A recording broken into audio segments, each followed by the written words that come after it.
Yeah, so Katie, we've got another question this was from another mum, sort of worried around some of the questions their athlete is asking around specific sort of supplements. She asks, she says there's a lot of information on social media for athletes, Mhm. tricky, and a lot of things around taking things like creatine, electrolytes, protein supplements. And she asks, when should an athlete start to use them?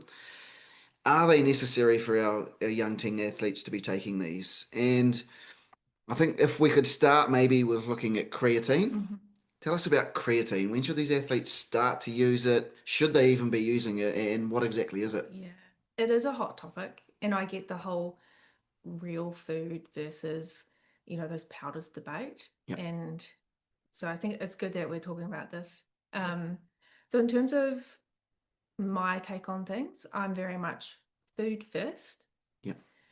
Uh, and supplements, they are just that. They do back up when the diet, well, you can't fill that gap with the diet. In terms of creatine, creatine is found in foods naturally. Okay. So that's like in your seafoods and your meats. But to eat the amount of creatine that's benefit that we see in the literature, you basically will need to have a kilo of meat a day Right. So just you need to to go and find live in any. Argentina. Yeah, yeah. Whether that's meat safe, I Yeah. don't know. Um, so that's where the supplement is probably the better choice Right. in terms of you can't really get it through food easily. So, in terms of the literature, creatine is probably one of the most researched sports supplement, and it's one of the safer supplements to use, but Okay. it also does not garner that it is used. Okay, we have to look at the context, and we also have to look at where the athlete is in terms of age and stage. Okay. For me, if they're still developing, they're still learning, is creatine the most, is that going to be beneficial? Probably not. If they're a high performing athlete and they're in their later teens, they're on the international stage, then maybe that's somewhere we look at that.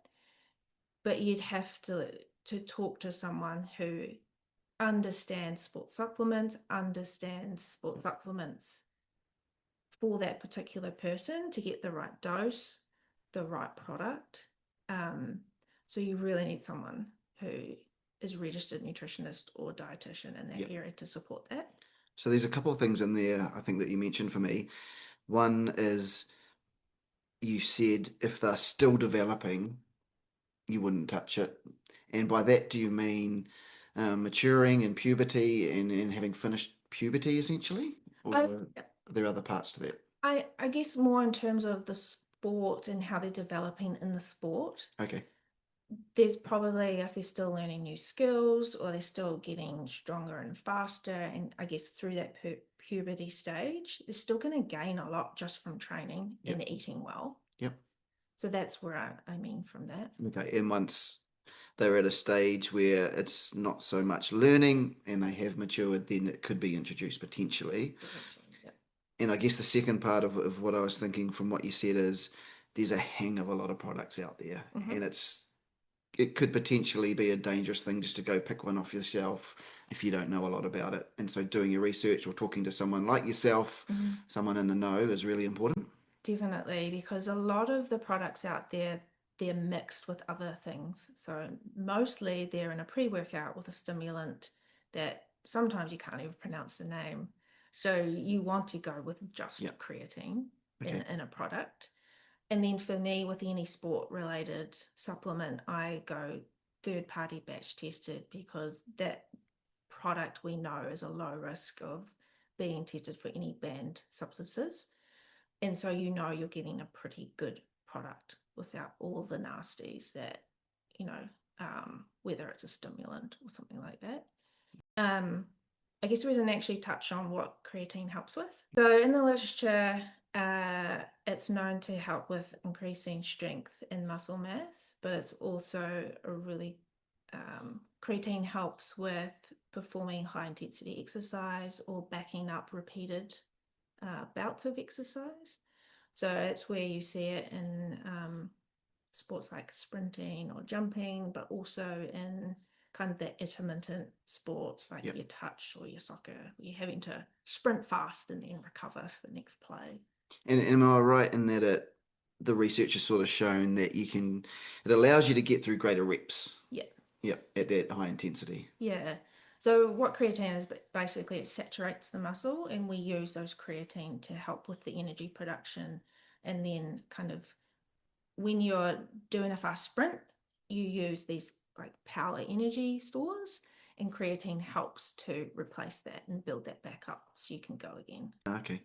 So it's used in weightlifting and stuff like that, isn't it? Where they can get an extra couple of reps out Exactly. each time. So I guess essentially what you're saying is that our young teen athletes probably will be fine if they're having a good real food, whole food based diet. They might get a stage in their later teenage years when they're fully developed and really going for it in their sport.